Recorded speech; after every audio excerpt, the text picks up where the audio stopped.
Welcome to Solar Smart Living. My name is Thomas Soto. This is Simon Chavez, and we represent Solar Smart Living. We're going to talk a little bit about solar energy, battery backup systems, EV chargers, electric vehicles, things like that that are tending to be more and more within our lifestyles. Is everybody here familiar with solar energy? Yes. What it does? Mm-hmm. All right. Does anybody have solar energy at home? My grandma. My grandma does. All right. What did you have? I don't know. I don't know. All right. My grandma should convince my mom. Okay. Is anybody familiar with how a battery backup for your home works? No. No? Okay, we're going to find out. Does anybody here, what grade are you in? Freshman. Freshman, sophomore. Junior. They're all mixed. Oh, all mixed. All right. So one more year to go, and 2 and 3. All right. Well, welcome again. So what I wanted to start with was letting you know the way we purchase electricity right now is through the electric company, or from the electric company through the grid. All that electricity, once we turn on a light inside our house, that meter outside is going to start spinning and it's going to charge us every single month, right? We depend on the electric company to keep our houses running.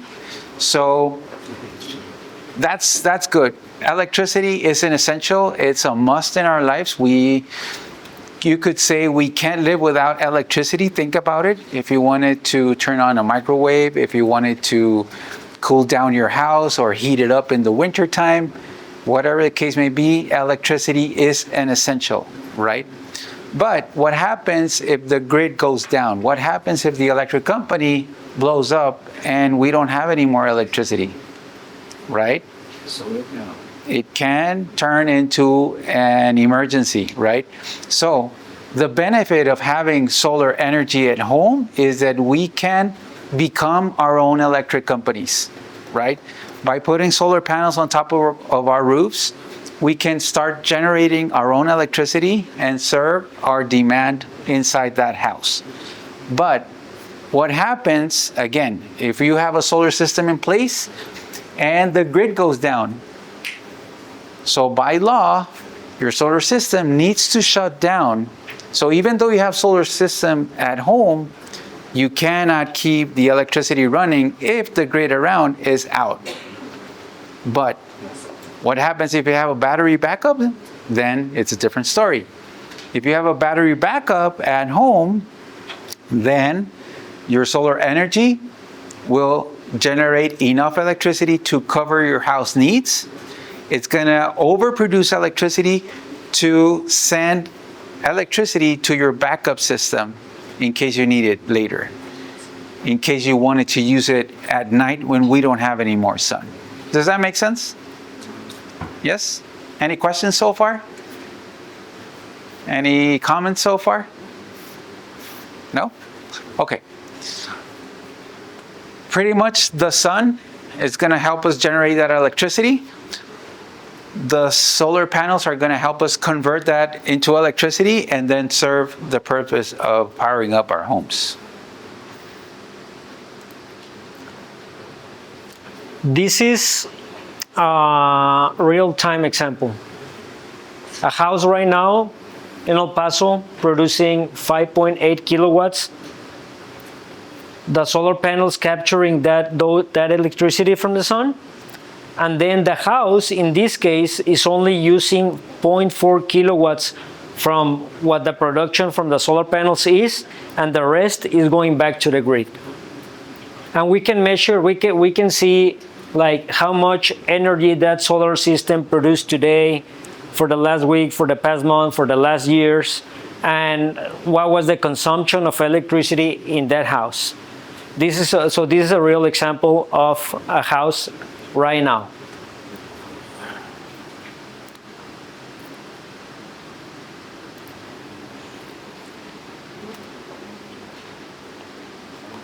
All right, think of a battery as an energy save for later.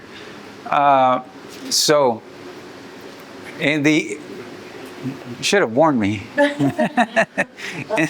In the event that the grid goes out, like I was mentioning, your battery serves as a backup, right? So, energy saved for later. What that means is, during the day, your solar system can supply electricity for your home at any time, as long as the sun is out, as long as the sun is up.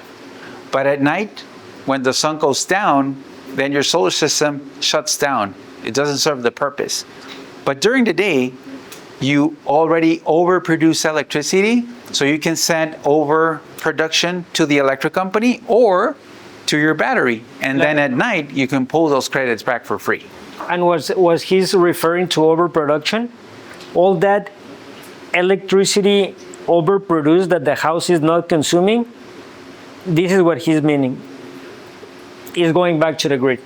So the grid, El Paso Electric, is benefiting from your solar system at your house right now. But at night, when the sun is not producing energy, and then you still need energy, you're gonna start pulling that electricity from the grid or El Paso Electric. So those credits that you send during the day, you're gonna start pulling them at night.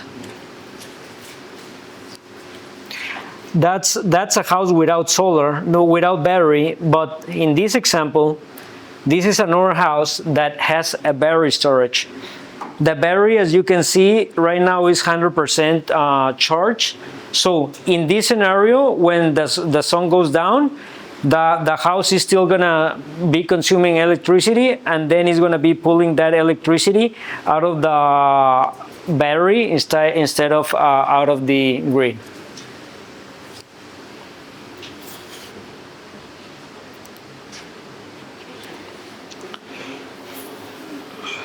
All right, so another thing we started offering our customers was the ability of charging their electric vehicles at home.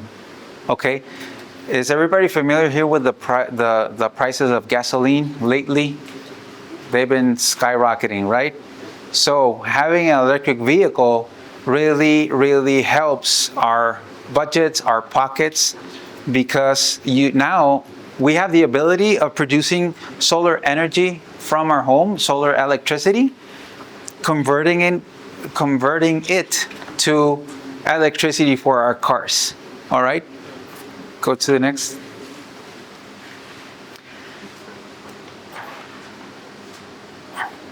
Okay, we'll talk about the benefit of an electric vehicle, but is everybody familiar with the term renting versus owning? Like when you rent a house versus owning a house?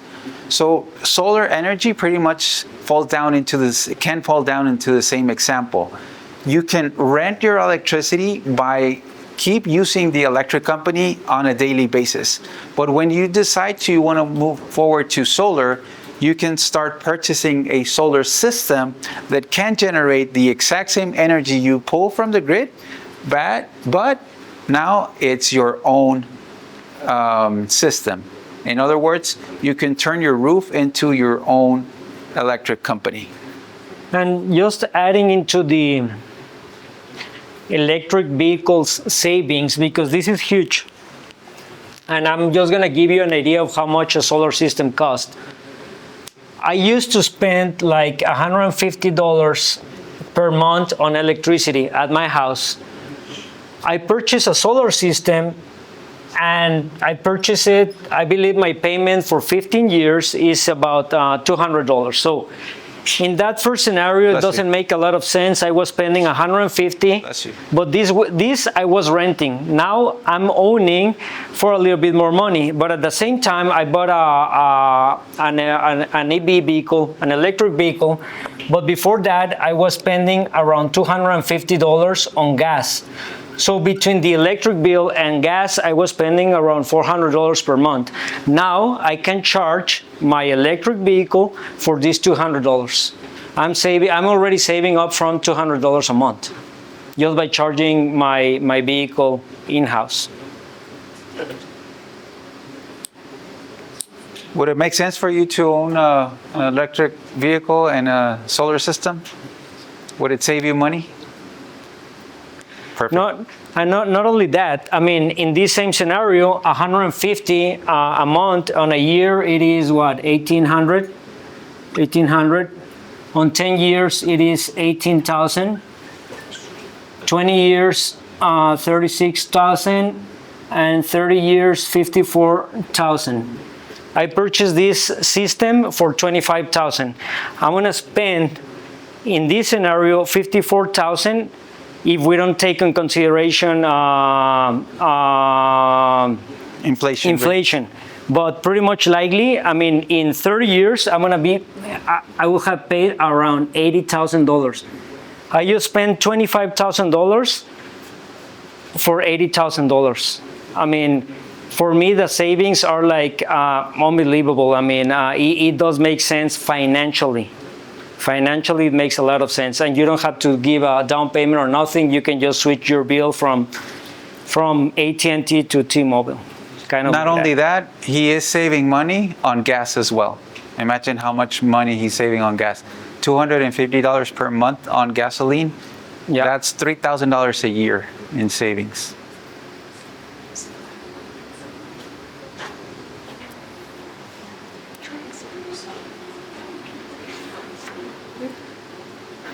Okay, so this industry needs many kinds of talents, right? So you are here searching for careers, career opportunities. You want to get your horizons a little bit open to more or less know what you can pursue in the future.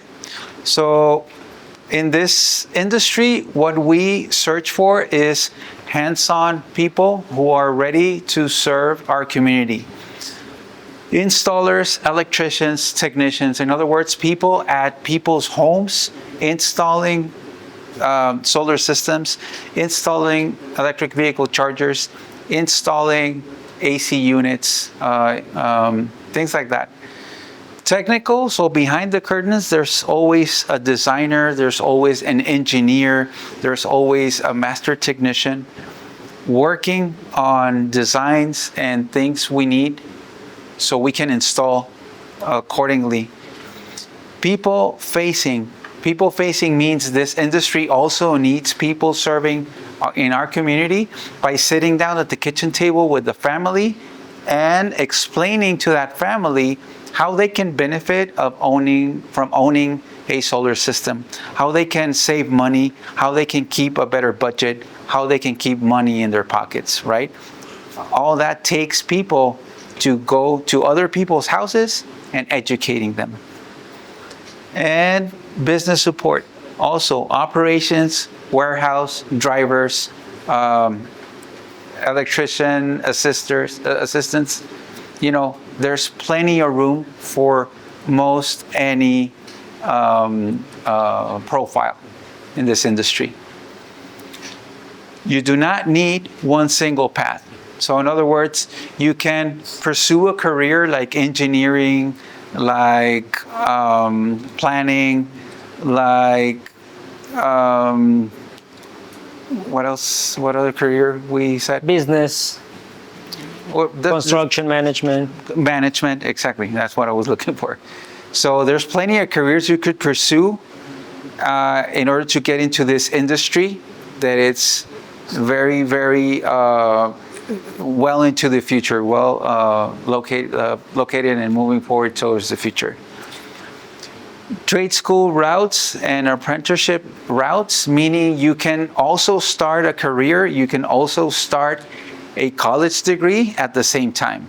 So you could, start from helping out in a warehouse, helping out with the electricians, helping out in the designs with the engineers, whatever career you're pursuing, you can get started on college, you can get started on the field.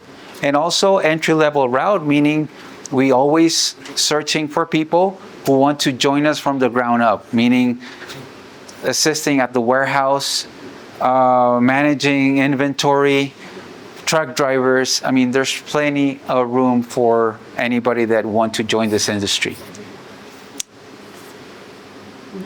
The real roles you could explore are solar installer, installing solar energy, electrician and battery technicians, meaning knowing how to deal with circuits, installing batteries, things like that.